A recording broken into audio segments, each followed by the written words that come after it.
Waalaikumsalam warahmatullahi wabarakatuh. Gimana kabarnya? Pada sehat ya? Alhamdulillah.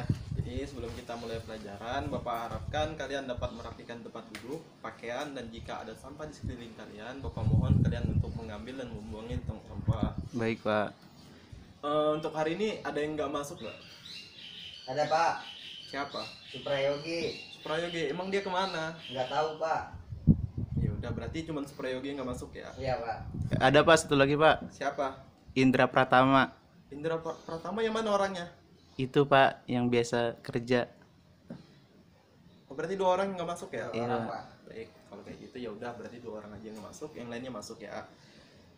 Ngomong kita berada di luar, Bapak ingin membacakan KD-nya dulu. Yang pertama, Bapak mengharapkan kalian bisa mendeskripsikan sejarah masuknya Islam di Indonesia. Dan yang kedua, Bapak mengharapkan juga kalian mampu memahami jalur masuknya Islam di Indonesia.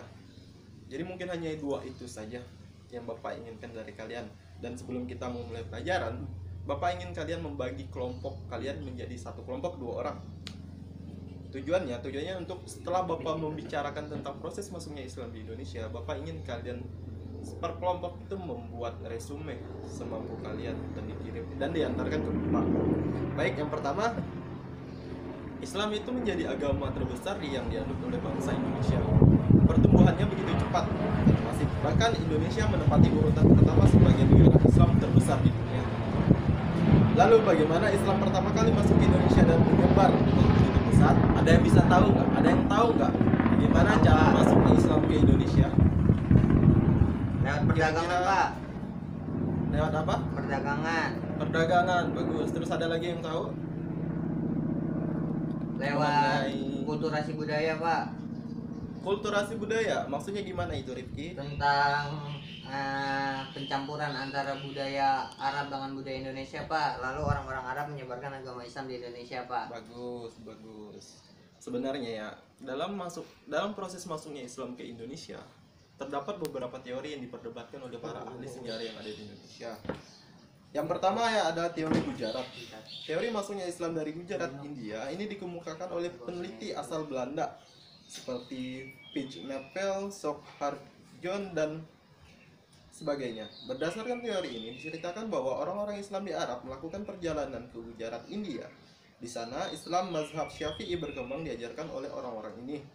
Selanjutnya, orang-orang dari Gujarat membawanya ke Indonesia, dan orang-orang Gujarat sebelumnya telah memiliki hubungan dagang dengan baik dengan Nusantara, sehingga Islam pun sedikit demi sedikit menyebar di antara kaum perdagangan. Inilah mengapa mazhab di Indonesia dan mazhab Gujarat memiliki kesamaan mazhab, yaitu mazhab Syafi'i. Sementara itu, ada beberapa penulis yang mengatakan bahwa masuknya Islam dari Gujarat ini diperkuat dengan adanya batu nisan milik Sultan Malik Al-Saleh di Pasai. Batu nisan model serupa juga ditemukan di Semenanjung Malaya dan Gresik.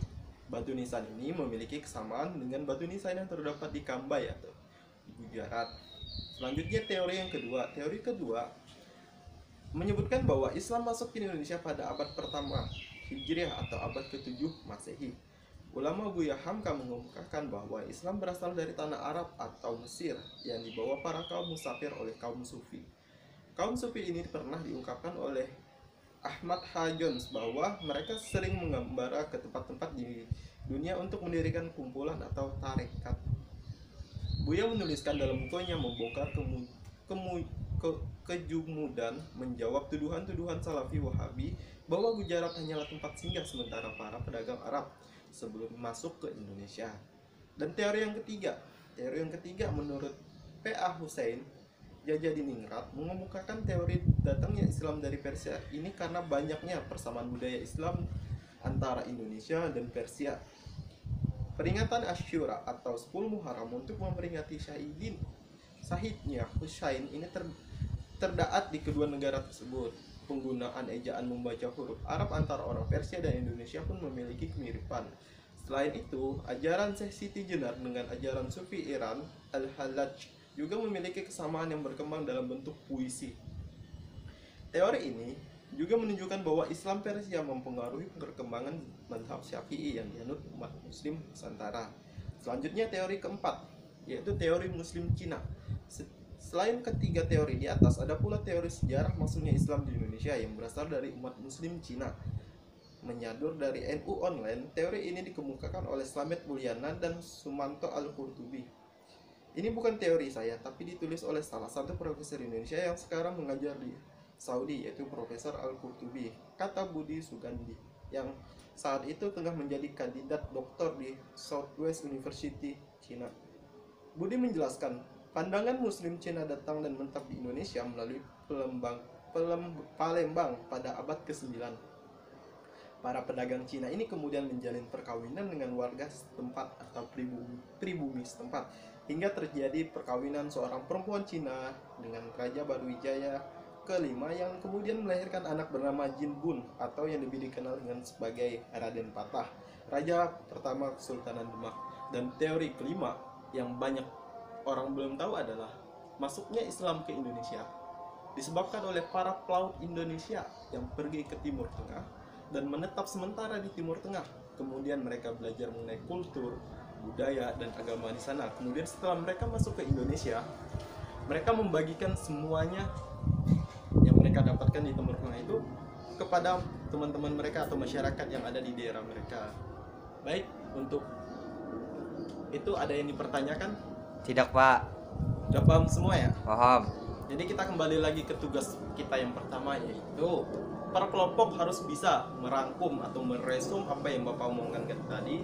Bapak kasih waktu sekitar 10 menit untuk mendiskusikan dengan teman kalian, dan kalian bisa mengantarkan ke Bapak secara langsung. Baik, Bapak berterima kasih kepada kalian yang sudah mengerjakan dan mengumpulkannya. Karena waktu kita sudah mau habis, Bapak ingin mengaitkan antara pelajaran kita sekarang dan pelajaran kita yang akan datang. Untuk materi kita yang akan datang adalah mengenai proses dakwah Islamisasi yang ada di Indonesia.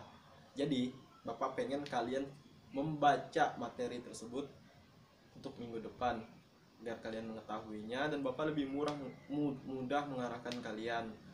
Dan juga Bapak harapkan dari materi yang telah Bapak sampaikan sampai sekarang ini, kalian dapat mengambil hikmahnya dan dapat mengimplikasikannya dalam kehidupan kalian sehari-hari. Untuk itu, kita tutup pelajaran kita dengan doa. Wabillahi taufiq wal hidayah. Wassalamualaikum warahmatullahi wabarakatuh.